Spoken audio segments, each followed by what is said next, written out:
Hello and welcome to Film Bros podcast, and I'm one of your hosts, Sam Hogarth. And I'm Rich. And today is episode 1. This is our very first episode of our podcast. So welcome and thank you for watching as well, for those watching on YouTube.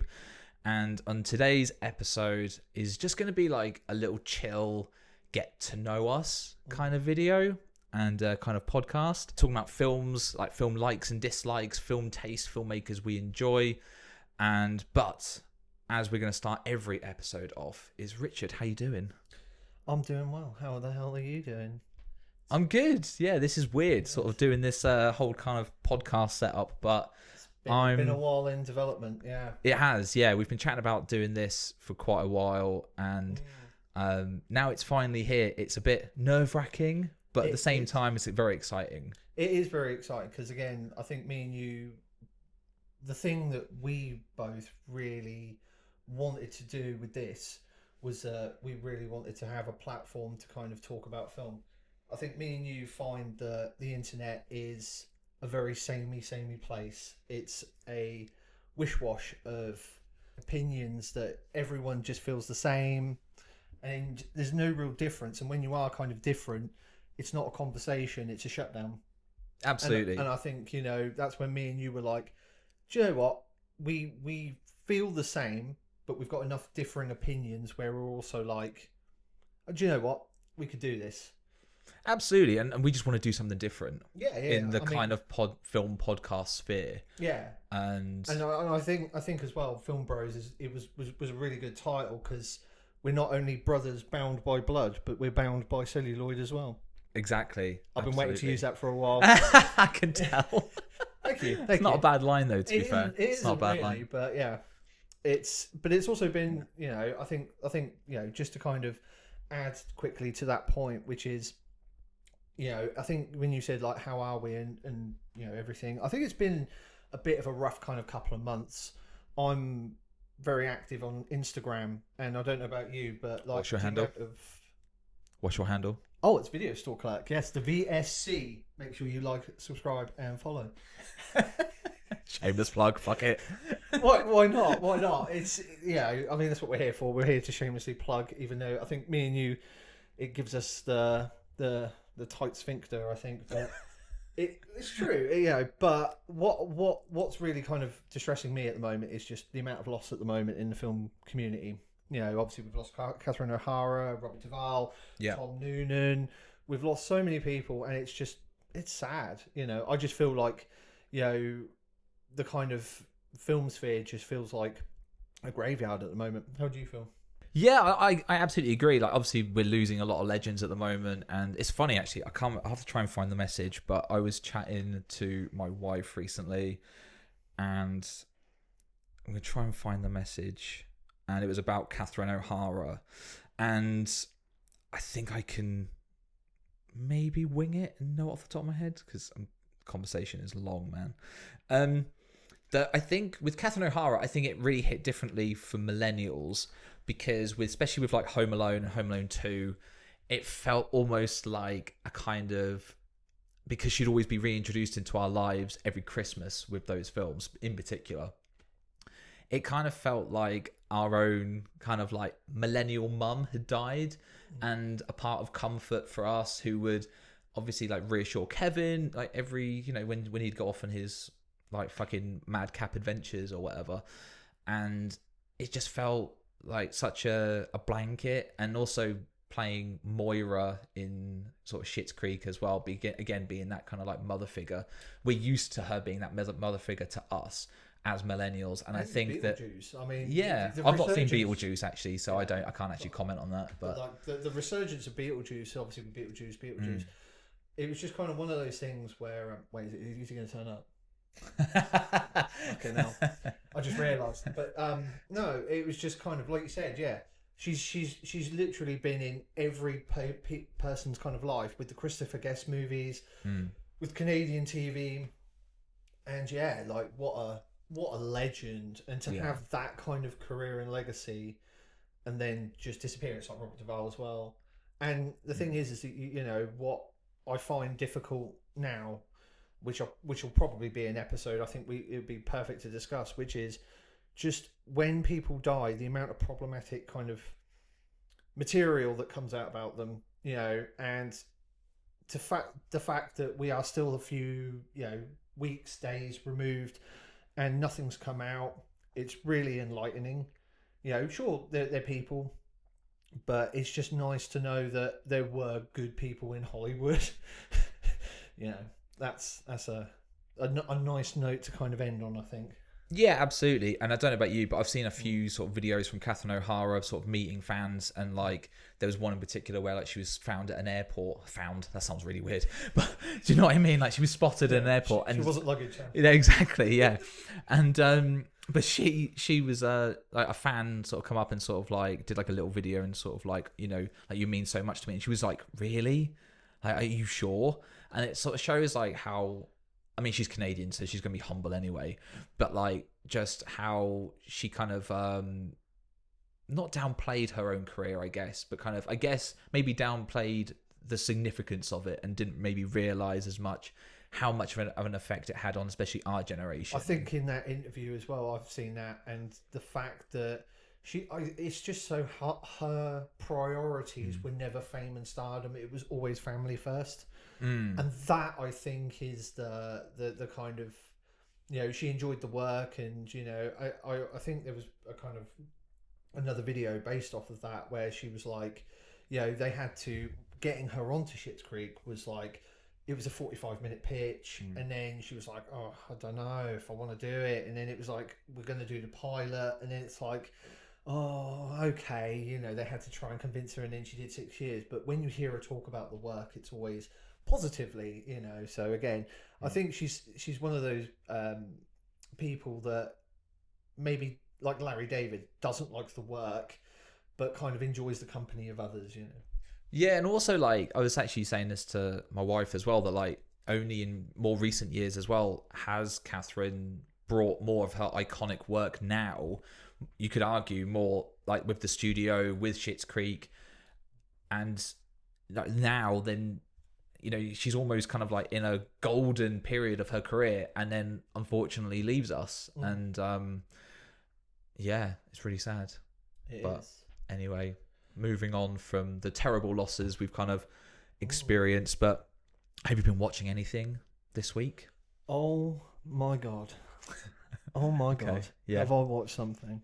Okay. I watched a little film called I Know What You Did Last Summer. Okay. And I know what I did last summer. What was that? It was watching something better than this pile of crap. It was absolutely horrific. And I think the thing for me is it's everything I hate with these remakes. So very much like Black Christmas, the remake of that, the third interpretation of that, where they're trying to aim it for this Gen Alpha, young millennial kind of feeling. It just feels like filmmakers who hate horror. You can feel their actual disdain, and then you've got a script that feels like a lucid LSD dream of just catchphrases and choice words that genuinely like trauma. And I think it's really annoying me because it's also doing this thing of, we've got this young group of characters who are, I wouldn't even call, are paper thin. They're like absolutely like just vapid in absolutely every way. And then you've got, so the older audience doesn't connect to them. You've then got the older characters, the returning characters that the kids don't know. And you're just kind of in this quagmire of, just stench of death, where it's like, it just doesn't make any sense. And then mixed with that, the kills are just awful. It's glossy. There was a nice helicopter shot in there somewhere. But that's all I can really praise it for, that, it really gave Jennifer Love Hewitt a platform to kind of come back. Gave, obviously I don't want to spoil it, just in case you do want to see it. I mean, hey, I can tell you're not recommending this. I'm not recommending it because I genuinely had to give it going half out on a whim stars. here. Yeah, I had to give it half a star just so I can bring that rating down. That's what I did there, folks, because I would have genuinely given it 0. But it just reminds me of like why these studios are tackling this just to get money. They've brought in people like Freddie Prinze Jr. didn't want to do it. You can tell he doesn't want to do it. He's only there to kind of cash a paycheck. And to be fair, I'm glad people got paid because they deserved, at least, like Jennifer Love Hewitt. I'm so kind of glad it brought her back because obviously I know she's doing 911. But hey, at the end of the day, it just kind of sits in that, $1.99, 99p rental on Apple or Amazon, because we haven't got dump bins anymore where you can find these kind of movies. It's more, free on Prime in a couple of weeks, or they'll just die on streaming. Yeah, and just get lost amongst the catalogue. Yeah, and it'll be some YouTubers kind of really good. Oh, I found this for Halloween, and just rip it to shreds kind of film. But anyway, how about you? What have you been watching? What have I been watching? So, I've been to the cinema a few times recently. I saw Is This Thing On? And I really enjoyed that with Will Arnett and Laura Dern. And I thought it was just a really interesting take on relationships, marriage in particular. And obviously, if you're based in the UK, it's based on John Bishop's life. And I think we've had this conversation, obviously, away from the podcast, where like it would have been more interesting, I think, to have that kind of British angle and sort of set in Liverpool or something like that. That would have been really cool from us. But when someone like Bradley Cooper gets involved, then it's going to be more Americanized. It's going to then reach a larger audience and all that kind of stuff. I feel like it was kind of missing just something else. But I did really, really like it though. Laura Dern, I think, is unbelievable in it. I said in my sort of Letterboxd review that I just think that she's such a titan of acting, and I think that she just brought subtlety when the moment needed it, and she didn't.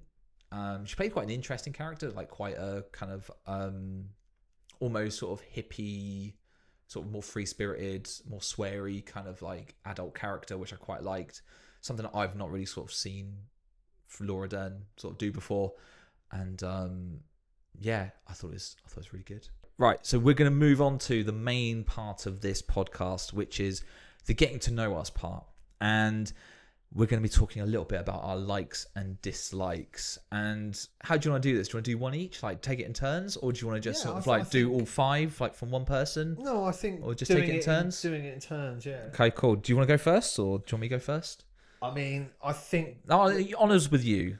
Go on. Cheers, we'll let you go first. All I was going to say is I think we should definitely do like dislikes first, because I think fair enough. I'm someone who hates to be negative, even though I am quite negative on the internet.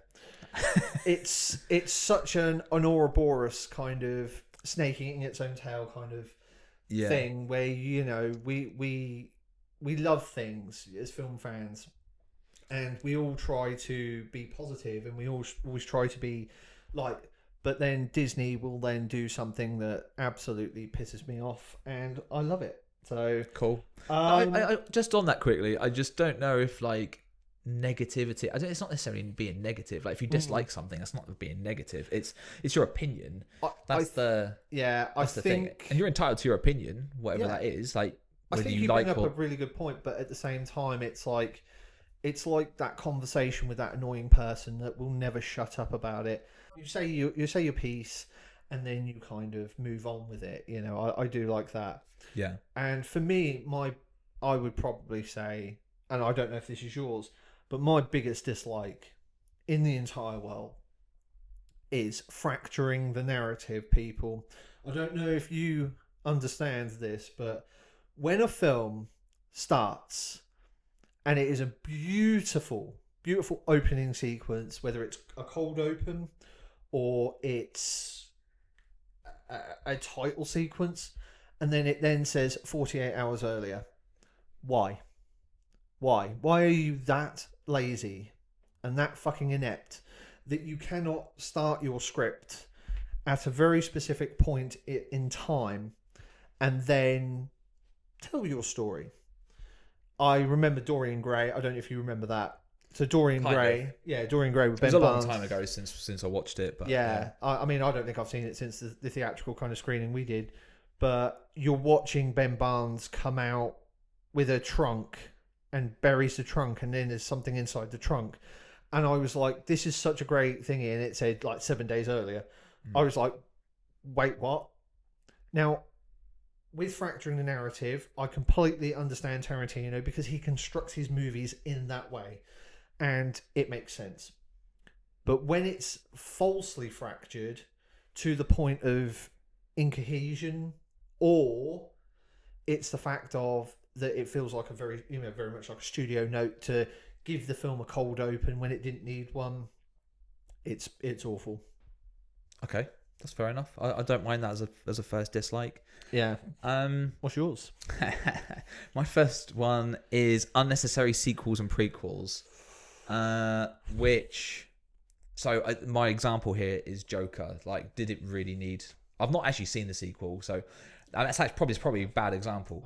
But that's the thing, though. It stood alone really well, and I think my main point here is that there aren't enough just standalone films. It has to be a prequel or a trilogy or another sequel.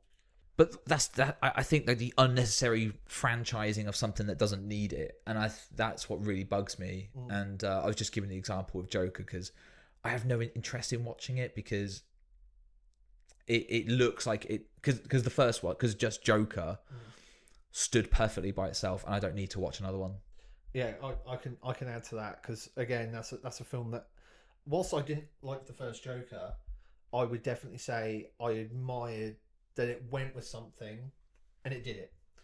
What the second film feels like is it's a reaction to the people who misunderstood the film, and then it ruins the experience for everybody else because it then becomes Joaquin Phoenix for over an hour singing out of tune crooner songs, and Lady Gaga, who is a fantastic singer, a fantastic performer, is great in the film in the little that she's there, gets nothing to do, doesn't sing, and I'm just like, wow, what an utter way. And then you get the ending to that film, which is the biggest middle finger I've ever seen to any film ever. Like you said, it, to your point, it was completely pointless. Okay, Richard, what is your second dislike? I think this is everybody's biggest one. Cinema etiquette at the moment is fucking travesty, Yeah. to put it mildly. I don't really need to go into it. It's just people on their phones recording the movie, people shouting, screaming, causing ruckus.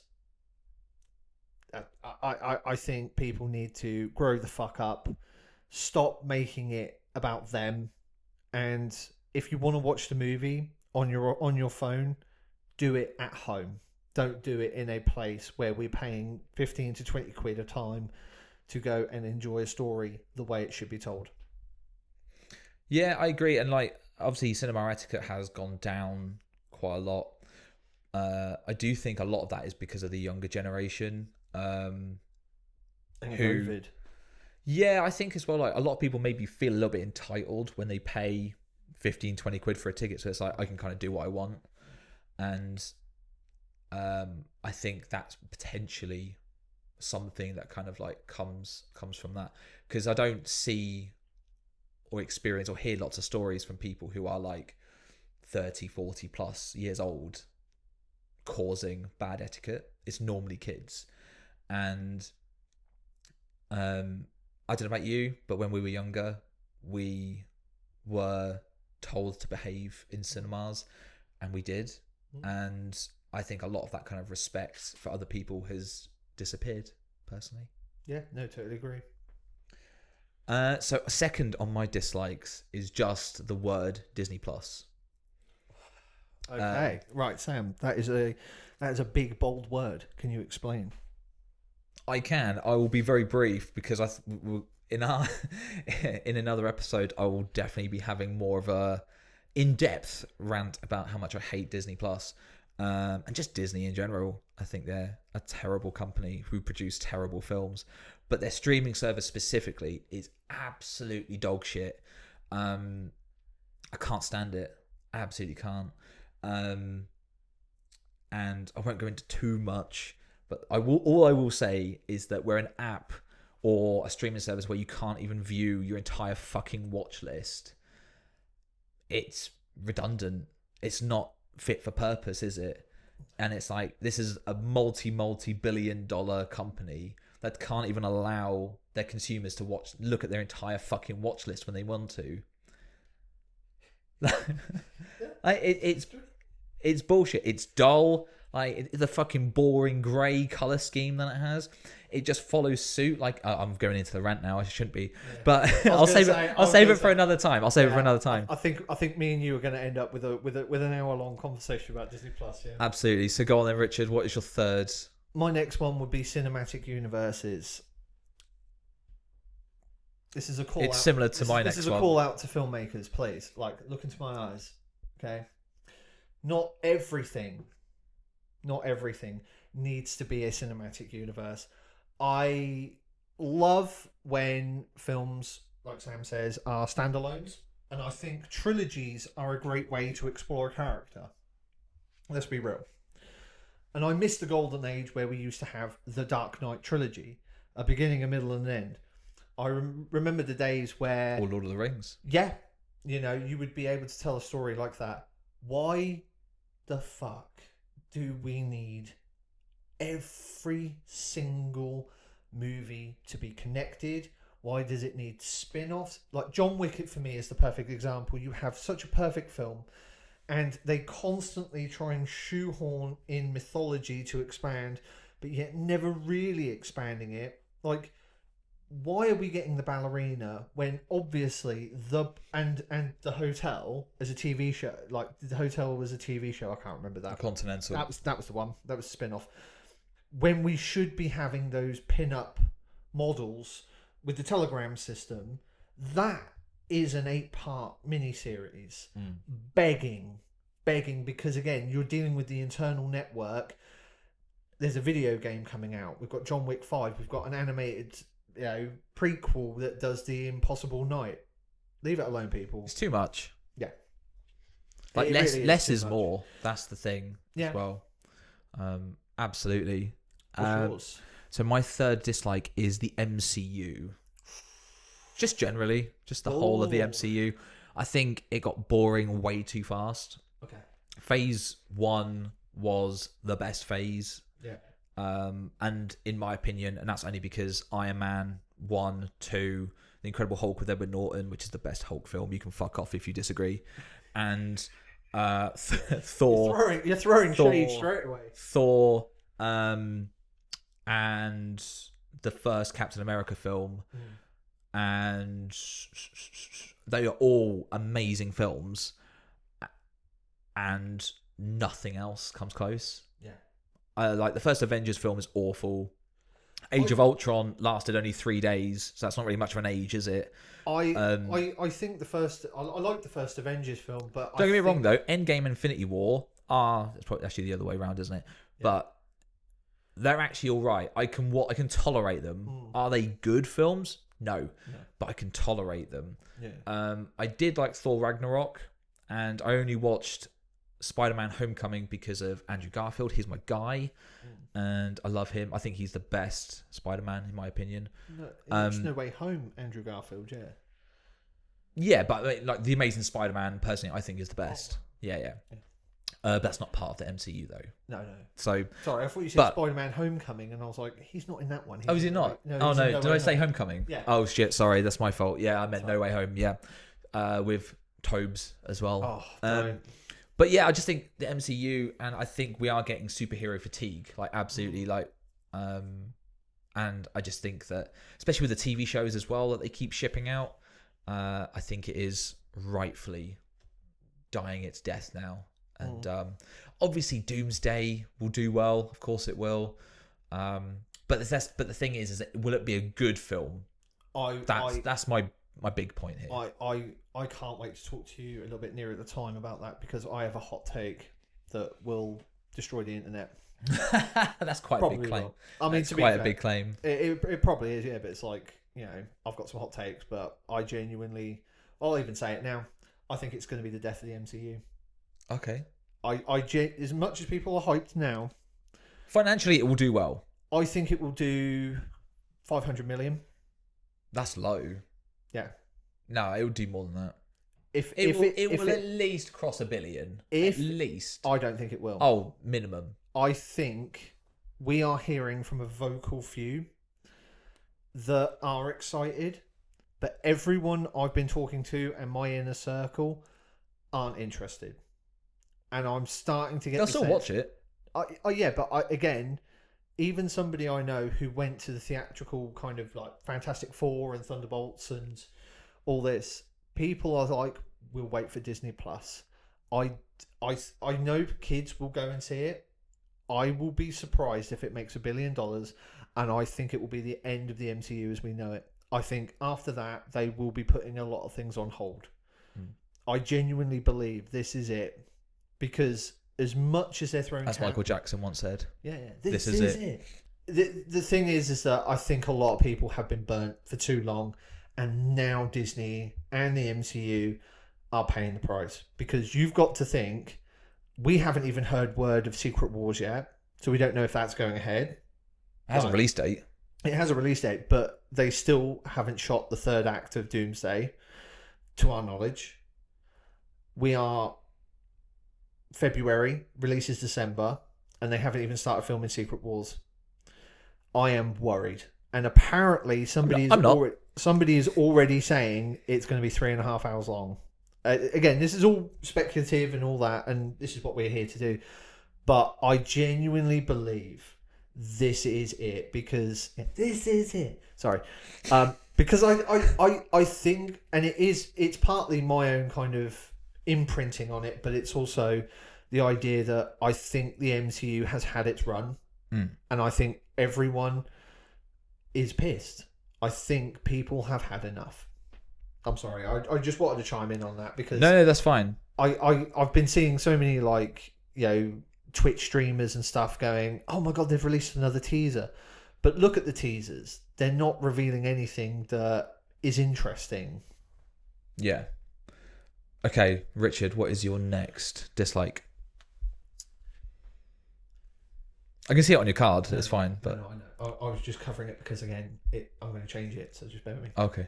So my fourth one is TV adaptations of movies. Okay. I love movies. They are a very specific format, and they're a great way of telling stories.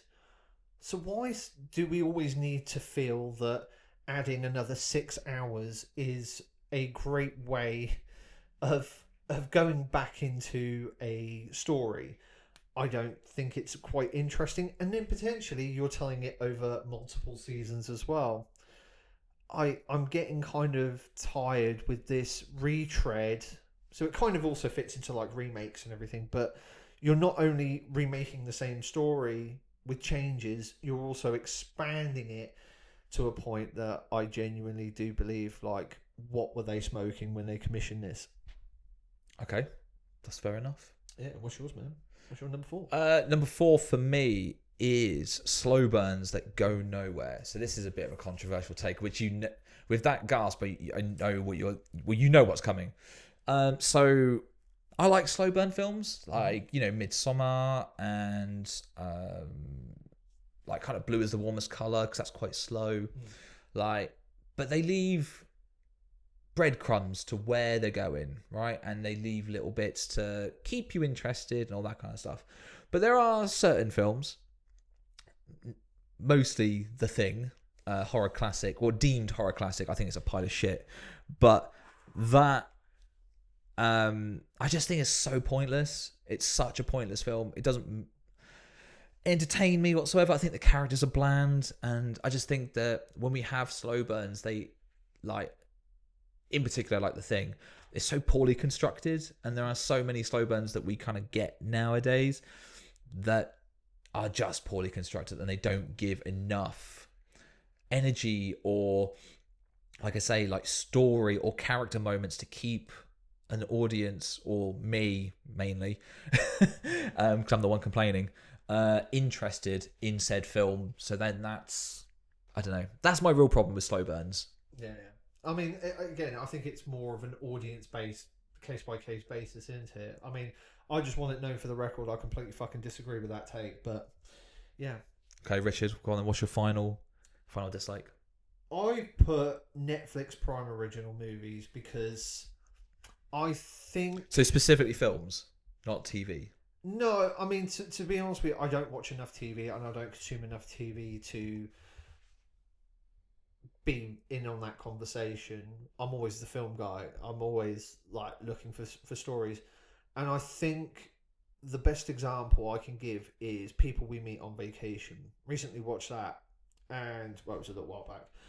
I went to it because I was like, two hot people go to very nice locations and potentially could get together. That was my only kind of thing with that. Again, it was written by AI. I don't care whose name was slapped on it. It was written by AI. It was directed by somebody who genuinely had no flair for the material. The lead guy, I mean, he was stiffer than a garden brush. And the only person injecting any kind of life was the lead. And I thought she was fantastic. I really enjoyed her, like, bubbly personality. But it's becoming a problem where you've got a romance film. It's so easy to say. It's like, I watched one with Brooke Shields where she plays a mum and, you know, she meets an ex from the past and then their two children are getting together. And you're just kind of like, this is shit. But it's enjoyable. It's fun. It's a one-time watch. But I can actually engage in it. This was just awful. Prime's even worse. I look at the tile cards on theirs. I have no interest in them. It's generic title. It's always cast in heroic pose. And you read the synopsis and it's just even worse. I think Netflix are getting worse, but Prime's up there with me. I don't think I've enjoyed a Prime original in years. So going just quickly, because I have a thought on this. So Netflix originals, would you then class Frankenstein or like The Rip or something like that in that? They are. Yeah. But they're very rare now. Like, really think on it. When was the last time you really enjoyed one? Because I love Frankenstein, but it's a Guillermo del Toro picture. Yeah. Like, he's an auteur. Of course, it's like, even Noah Baumbach. I'm not a Noah Baumbach stan. You know, I think I'm not here for Francis Ha. I haven't seen anything of his past Marriage Story. I did love Marriage Story, though. I hated Marriage Story. But the thing is, I respect him because he went and made his movie, no notes, fine. I think that's also part of the problem with me and these originals. But when you look at, like, a lot of the rom-coms, which I do because I love sexy people doing romantic shit. I just find them so vapid and unoriginal. Like we when we think of the rom-com genre, we always think of like Notting Hill. We think of About Time, like anything Richard Curtis, basically. But like if we're moving to the the other side of the pond with America, like you've got Nora Ephron, you've got Nancy Myers. You've got these female filmmakers and they're making really good stuff. And they're memorable. Sleepless in Seattle, What Women Want. You know, you remember these titles. These are titles you come back to. I genuinely feel that with these Prime and Netflix originals, they're a bowel movement. You wipe one off and you're going... you're going on, mate. You're going on about your day. Who's coming back to Irish Luck with Lindsay Lohan? I love her. I really like that film. Well, in fairness, you don't come back to a bowel movement, do you? No. Once it's gone, it's gone. No, but then... You don't think about that one again. No, but the metaphor also goes, sometimes you get shit on your hands. You know what I mean? And it's just like... Yeah. You're just kind of like, oh, dear. It aggravates me. Like, to a point where I'm also like... Guys, I really think we need to start putting more care and thought into them than hitting an algorithm that, generates one weekend's worth of buzz, and that, and especially when we look into like, what Warner Brothers did last year.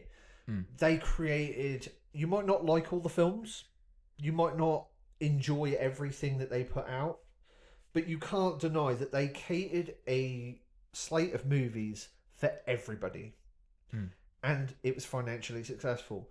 So why are the streamers still in this kind of swamp where they're obsessed with algorithms and hitting people's like points, but they're not making anything really? You know, that's me. Cool. Okay. And my last dislike is streaming made to look more appealing than going to the cinema. You know, someone like Ted Sarandos saying that like streaming is more available to audiences than going to cinemas. I think that's a myth, personally. Like, I think nothing beats the cinema experience. Like, people obviously, if they want to stay at home and stream, absolutely fine. It's just another way of viewing films. But the cinema experience is still top for me. And also giving away one of my likes, which is my first like will be the cinema experience, because nothing beats it. Sitting in a room and enjoying that moment with a group of strangers, like laughing at the same time, feeding off that energy. And streaming just doesn't have that. It doesn't have the same energy. It doesn't have the same appeal. And just uploading something to a fucking server just feels just so... It feels like death. Like, it really does. It feels like so unemotional. And I really don't like that about streaming. Like, sure, for some films that are just fit for streaming or whatever, fine. But it's not better than cinema. Streaming is not better. Let's just put that into context, because I think I've got a great kind of point to your just addition to that. Think of this, ready? 20 years ago, this would be a theatrical movie. But like you said, this year you've got two Oscar winners and one of the most highly regarded filmmakers of our time hitting a server with the further adventures of Cliff Booth. You know what I mean? Imagine that playing in a cinema like Once Upon a Time in America. Like Once Upon a Time in Hollywood. Yeah. I've got Sergio Leone on the brain, that's why. But you know what I mean? That is a guaranteed surefire hit. Every year, at least twice, 3 times a year, Quentin Cinema runs Once Upon a Time in Hollywood. It's big. The film bros, we love it. You know what I mean? It's one of those things where I think it's the wrong format for this, and to the point, Quentin Tarantino has even been snobby with his kind of written by credit. It's not screenplay by, it's called teleplay by, because he doesn't see it. If it's not going to the screen, it's not a screenplay. No, that's fair. And that's again, fair. That kind of makes sense. But who wouldn't want to see an R-rated 2.5 hour, further adventures of Cliff Booth going into the seedy recesses of 70s cinema? I would. Absolutely. And I'm absolutely looking forward to that film because, again, like, it's one of those where, well, I don't want to sort of dwell on it too much, but like, you've got someone like Tarantino who is a very good writer, and you've got this kind of master director like David Fincher, where I think a lot of us have seen like the behind the scenes like special features of The Social Network, when he's kind of like having those battles with Aaron Sorkin about dialogue and action, and hopefully you kind of hope that you see, well, not that we see those moments, but hopefully those moments do happen behind the scenes, and that something is created that's very special. Yeah. But, right. So that is dislikes. And likes for you. You kind of started that's my first like. I'll sort of yeah. So it is the cinema experience is my first like, and I think I've kind of expanded a little bit onto that. So go on then, Richard. What is your first like? Yeah, mine is films with personality. I think again this kind of bleeds.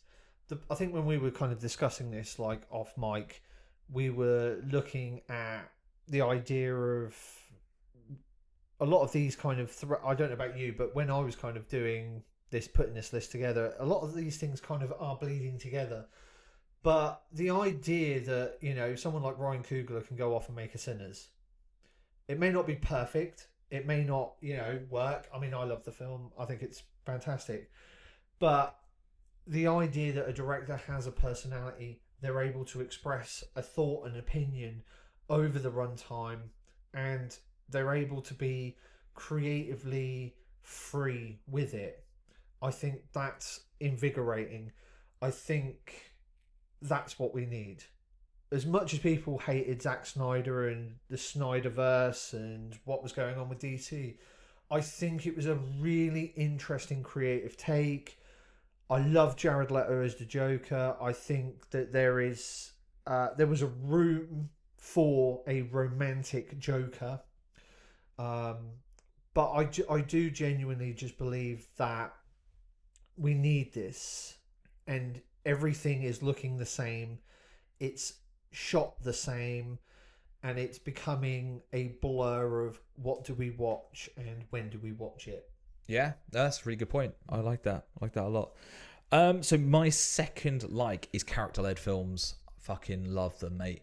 Like films like Joker, Tar, Anora, where there is one central character and you follow them on their journey. Yeah. And as much as I love ensembles as well, but I really love a character study. Yeah. And I think Tar and Anora, especially in more recent times, have been two of my favourites, and I think they're absolute masterpieces. Yeah. Yeah, I definitely agree with you on Full that. stop on that one. Yeah.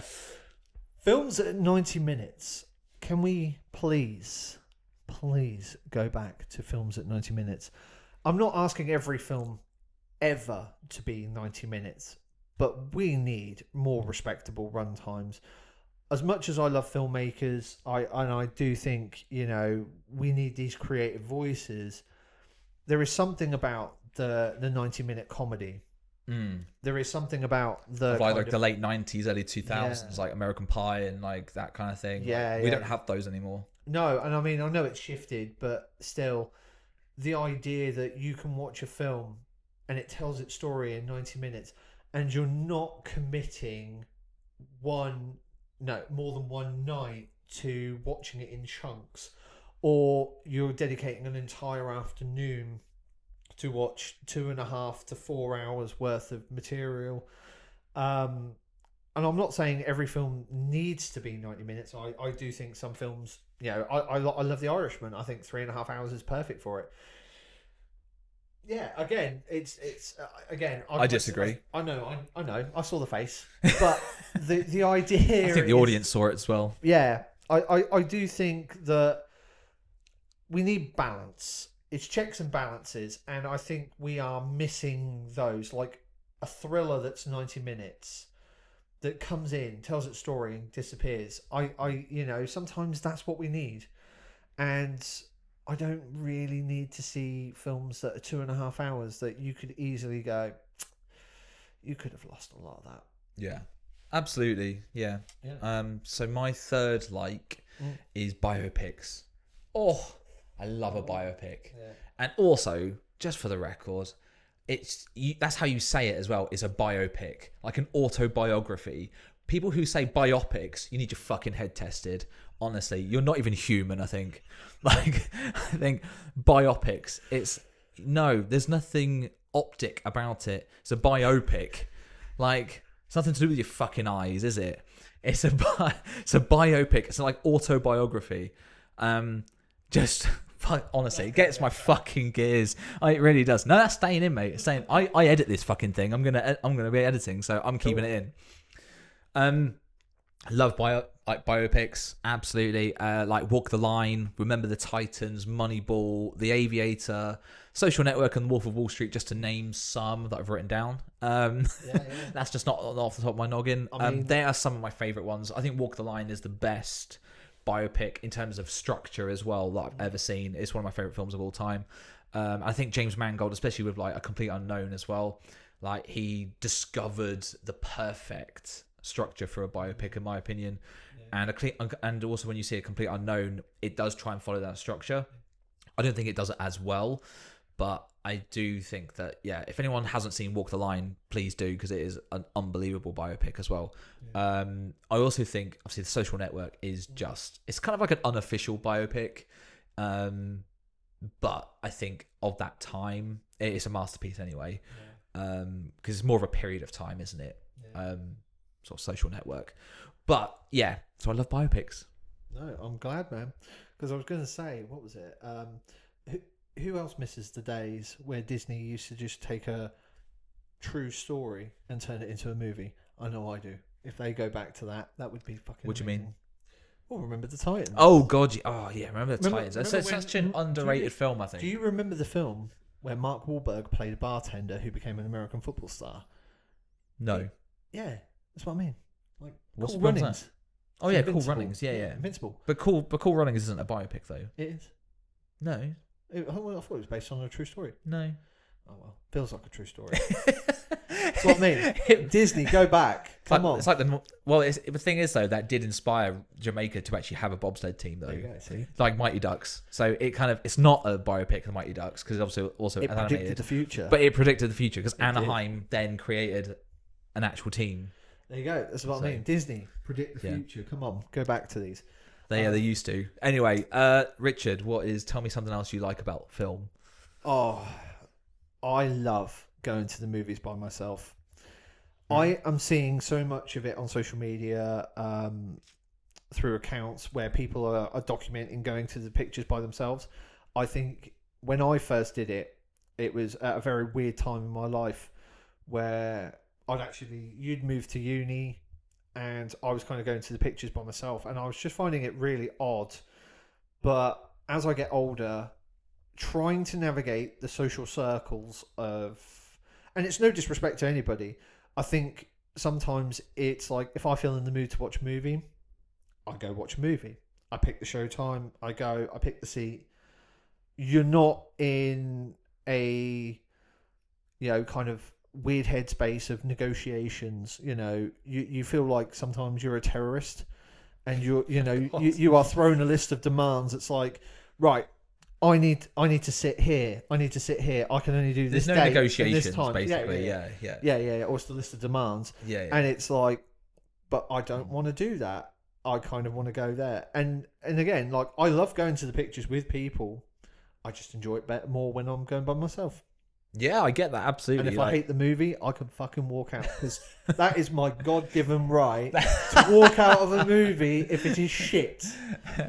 That's actually a really good point because like there's been films where like me and you we've been together where like Mary I've Poppins wanted to Returns. I've Mary wanted to Poppins. walk out of or you've wanted to walk out of and you're just like Can we suggest it? Do you know what I mean? Like to each other, or do we just suffer in silence and just? But Mary Poppins Returns, though. Well, no, we did start taking the piss out of it mid-film, though. That was fun, especially when Meryl Streep's like, by the way, as guys, the Russian cousin to Mary Poppins turns up. We were right at the back. We weren't near anybody, and we were whispering. I want to make this clear because the thing for us is we love cinema etiquette, and we want to be respectful. But sometimes a piece of shit needs to be taken the piss out of.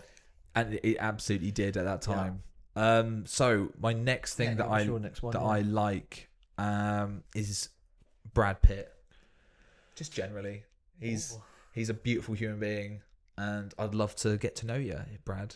I would. There is a great podcast with him. He when he promoted F1, it's the one with is that Dak Shepard. That's the one with Dak Shepard. Yeah, I listened to that one. That's actually really good. Yeah. Genuinely, it's the first time he's ever done anything like that, and I have to agree with you. I found him a fascinating human being. He needs to do more interviews like that. But the thing is that again, I think people like him get put on the pedestal, and when he knocks that, and what I loved about it was he knocked the pedestal down. He was very open and just was like, hey man, he's sitting there and he's like cashmere linens. And I was like, I don't think anybody could pull off that more than him. Do you know what I mean? He was so cool. And it was just like, man, do you know what? I get to that stage where you go, do you know what? I'd love to be you. And I miss that kind of, with a celebrity like that. Yeah, but he just seems like really cool though as well. And like, I think as well, like, especially when you've seen him, like when he picked up the SAG award for Once Upon a Time in Hollywood, how he's very, he sort of, because he was sort of like, I play like a layabout like ex-husband who gets high all the time, really hard role to kind of get, to sort of get into the mindset of. Yeah. And it's like, he likes taking the piss out of himself, and I like that, and it's like that's very British as well. Obviously, obviously I know he's American, but it's very much a British style of humor, and I think that he would just be so fun to hang out with, and that's also, of course, what's not to love about his back catalogue. Seven, F1 more recently, Fight Club. Yeah, Oceans movies. Oceans, like I'm kind of freezing actually a little bit on what Interview with the Vampire. oh my god, yeah, I watched that for the first time recently and it was phenomenal. I thought it was amazing. I still swear women swoon at Legends of the Falls. But I love him in 12 Monkeys. I know you're not a Terry Gilliam fan, but like just seeing that level of performance and the way he commits to that is absolutely like jaw-droppingly. You have to. I love his performance. I just don't like the film. No. And I mean, I think filmmakers like Terry Gilliam would be, potential great episode people. Let us know. Yeah, that's actually a good point. Like, but like again, it's I think you're spot on with that. Go on then, Richard. What's your final? This is your final like? No, this is my fourth. This is my fourth. Fine, fair enough. Yeah, because I like to watch movies by myself. Now I'm going to really drop a take on you. I think the third movies in trilogies, people need to get more respect. All right, because it's a hard thing to make a trilogy, and as much as I think the opener always gets the credit. So Fellowship of the Ring always gets credit as being a really solid movie. Well, of course, it's the beginning of the story. I think Two Towers is something that gets commended because, again, Helm's Deep and stuff. We're using Lord of the Rings as a moment. But Return of the King gets so much shit because, A, it's long, but everyone complains usually about the endings. But there are like over 60 speaking characters that need resolution, and I think that Peter Jackson handled it the best way possible. It's like Back to the Future. Obviously, it was only supposed to be one movie. Back to the Future 2 for me doesn't. It's the weakest. Work. For me, it's the weakest, and I know it's got its fans, and I'm not here to disrespect. I knew you were going to mention Back to the Future because I know the third one you love. Yeah, it's my personal favourite, and it's the thing is with the second one is. My problem with it is it goes too much back into the first film. Once it's doing the weird 80s, kind of alternate 80s and the 50s stuff, I thought was, okay, cool. But once it goes back into the first movie, I was like, okay, cool. Now I'm kind of gone. But the reason I like 3 is because of the Western aspect. And I think with part 3s, a lot of people forget that you sometimes you're resoluting a story, or in the case of like Good, the Bad and the Ugly, you're taking a big swing. And Once Upon a Time in America is a third in a trilogy. Sergio Leone again for the win. But like when you look at all these kind of movies, I find when you're doing part 1, I think it gets bogged down in setup. And I think that a lot of the action is very much like figuring out things. When it gets to the second film, that's where I think a lot of the missteps happen. When you get to part 3, if you get to part 3, and if it's a good part 3, and look, I'm not stupid. We've got Godfather 3, we've got Spider-Man 3. I completely understand, but they're not always the filmmakers. It's not always the filmmaker's fault. At that time, especially with Spider-Man 3, I know Sony were very hands-on and demanded a lot of Sam Raimi. But when done right, they are so good because they take such a creative swing that leaves you breathless. And I can, probably name you, at least 10, 15 part 3s that are better than part 1s and part 2s. But it also kind of goes the other way. Sometimes part 2s are better than part 1s. Part 1s are better than the best in the franchise. Sometimes even part 4, like Mad Max Fury Road. It could be the best of the franchise.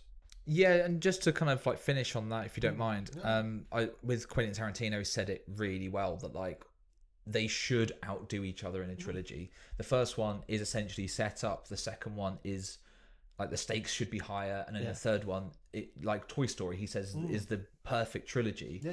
And I couldn't agree more actually, because like the second one is better than the first one, and then personally I do agree with this that the third one is better than the second one. Yeah.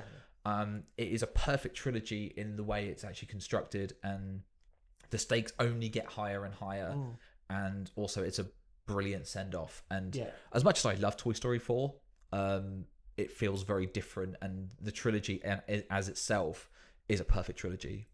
I mean, the reason it works so well is because it's the emotional resolution of Andy. Absolutely, yeah. Right, brings me on to my last like, and that is Letterboxed. Just as the app. What, you like Letterboxed? I fucking love Letterboxed. You, Yeah. You're a film fan that likes Letterboxd. I am, yeah. And I know. You I know. are a basic bitch. You know I'm that. so basic, like it fucking hurts, honestly. I can't believe it. And we'll put actually both of our letterbox in the description as well if you want to go and follow what we like and what we review and what we give star ratings for. Plus lists. I Yeah, don't know yourself. Richard does a hell of a lot of lists, especially also by decade or by genre as well. Or filmmaker. Yep. And so you can go to his profile and check those out, or you can come to me and slate me for my film taste. That's absolutely fine as well. I mean, but I just love Letterboxd. I think it's a great place just for filmmakers, like whatever you're doing with the app as well, and however you use it. Like Richard, who's more of a kind of cinephile, who uses it for lists and curating things, and really does like wonderful things over there. It's for recommendations, yeah, like and offering recommendations. But building. like for me, like this is what I love about the app as well. There's not just one way to use it. I use it for just a bit of fun, and like I leave reviews. I use it for star ratings. I don't really do lists or anything like that. I use my 4 favorites, obviously, but I think it's just a great place. Like, there's also a friend of mine who just likes to just write down a few little notes about what they thought about the film at the time, and it just as like a little log, kind of like just to look back on. Diary, yeah. It's a little film diary, and I think there's a great. That's what I love so much about Letterboxd is there is just not just one way to use it. There is a whole multitude, and there is no right or wrong. And also, like, people can get a bit sort of snotty about like how you use it, but I think that's just kind of more the purists, I guess, who can kind of get a bit arsy about it. But the thing is, I respect anybody who uses it for however they want. Yeah, it's so user friendly. Absolutely, yeah, massively. So, Richard, what is your final like? Again, it feels like all these threads are tying together into this one giant web. It is not Madam Web. Not Madam Web. fuck that. If I ever watch that again, oh dear. Yeah. Trashy rom-coms and horror movies. I think there's a bit of a theme here. There is, and I think the thing for me is that I miss the days, and I sound like a really old fart, but I do miss the days, especially with horror movies, when horror movies were fun. Let's be real. Like, who doesn't want to see Warwick Davis run around with a bad Irish accent and, you know, terrorise up and coming stars like Jennifer Aniston? I think we're in an. Are you referring to Leprechaun? Yeah, I think we're in an era of misery porn, and it's depressing to watch horror movies when they are so relentless. Even films I don't like Late Night with the Devil, I admire, because it took a swing. I didn't quite connect with it fully, but saying that, it's still fun. When you get films like Bring Her Back that wallow in themselves. Oh yeah. Oh, we went there, guys. We went there, but it wallows in itself. Yeah, and it doesn't feel like it's misery. It's misery for the sake of it. Sorry to interrupt, but it is misery for the sake of it. Yeah, it presents itself with a theme, which is grief, and it just sits there. It doesn't dissect it. It doesn't explore it. Nope. It just sits there with it and says grief, and just beats you over the fucking head. Yeah, with it. and it's a relenting 1 hour and 40 minutes, and I know people have connected to it, and it helps them. And that, honestly, and this is what's so great about Film Opinion, is the discussion. But I see so many people liking it when, again, this is why we want to do this, because this is part of the exploration. We want to offer a different side to film, which is, for us at least, it's one of those films that I think could have been a really good tool. For us, it didn't really sit well, did it? Yeah. I know for you it didn't.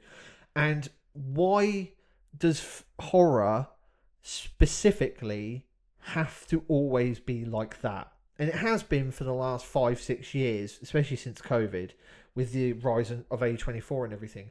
And why can't we go back to Tucker and Dale? Why can't we go back to Tremors? These films are getting brand new restorations. People are finding them. They're loving them. Why aren't we not remaking them, but going, fuck, there is a market for something like this. Why aren't we doing it?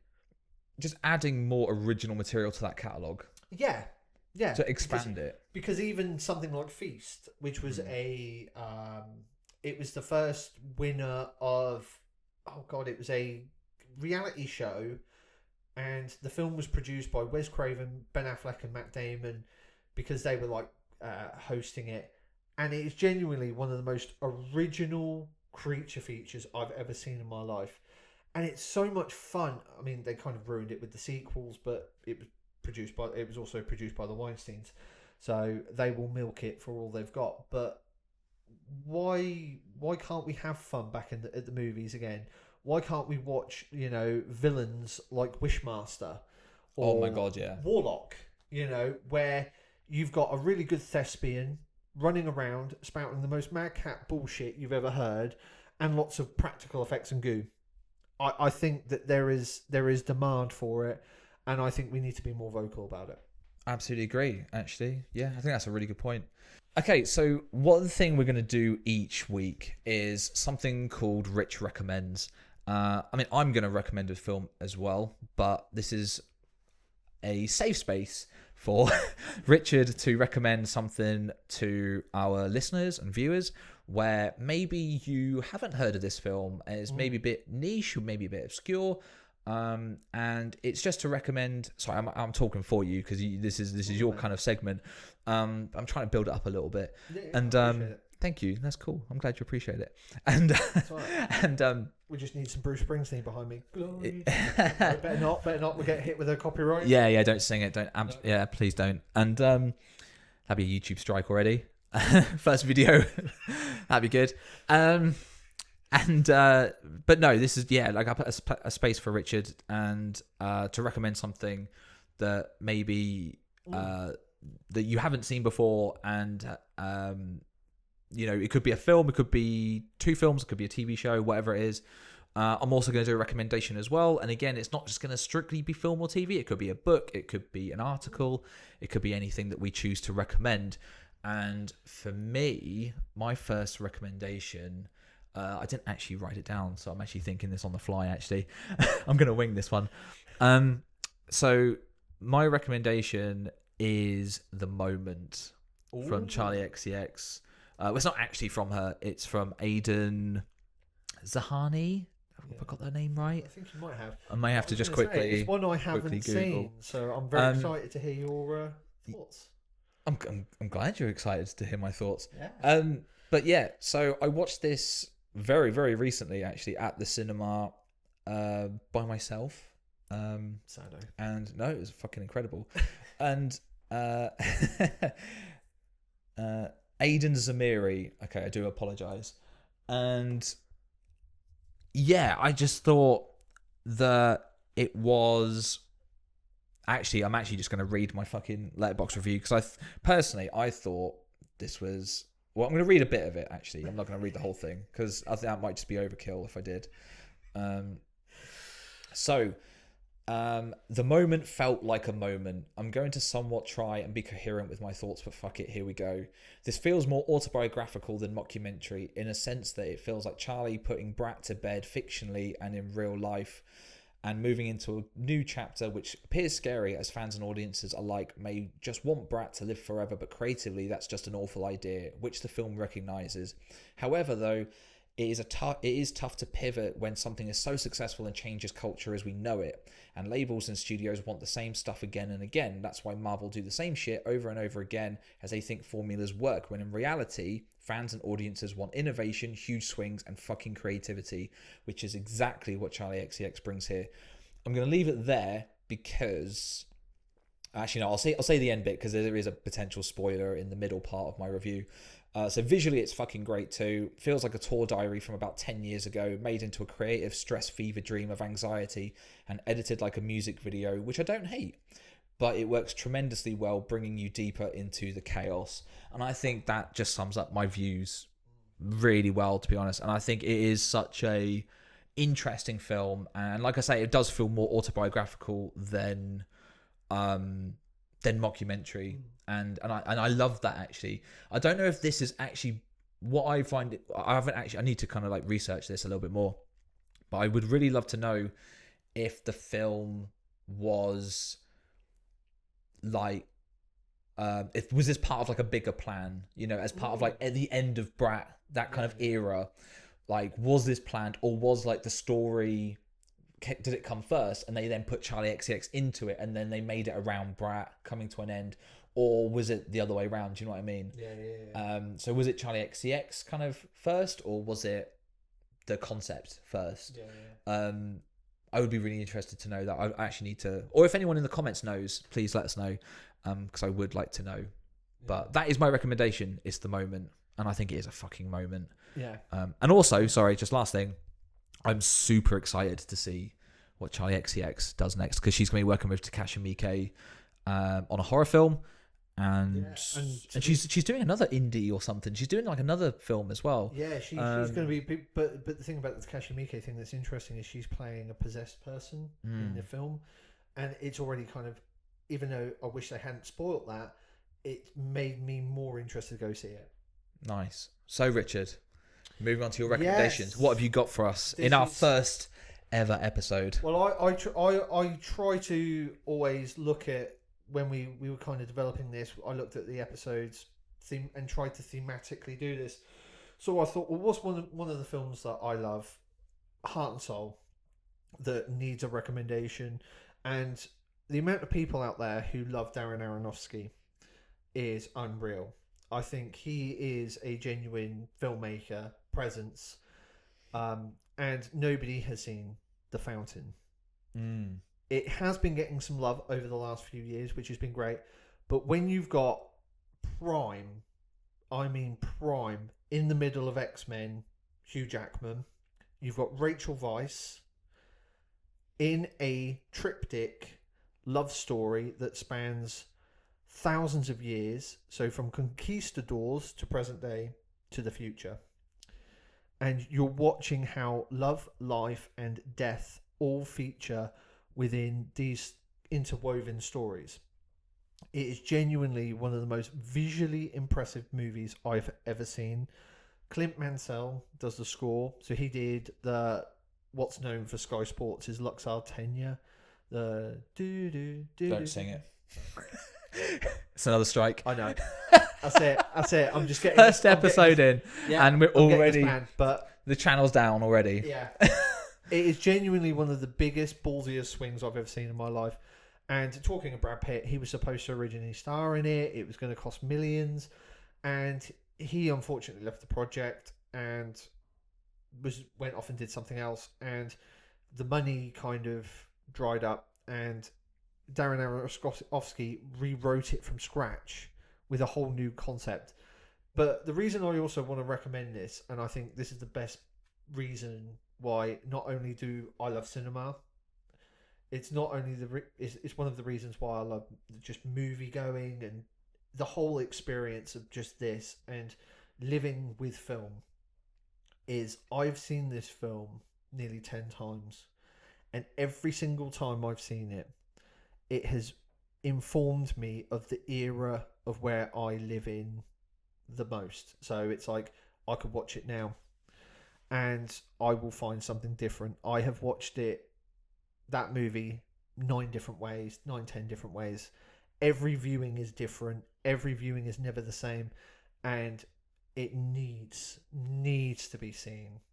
It is absolutely beautiful. And Matthew Libatique, who shot Black Swan for Darren Aronofsky and so many other movies, like genuinely one of the most innovative and creative cinematographers, really gets to shine here with not only the way the camera moves, but it's the actual framing and the color palette.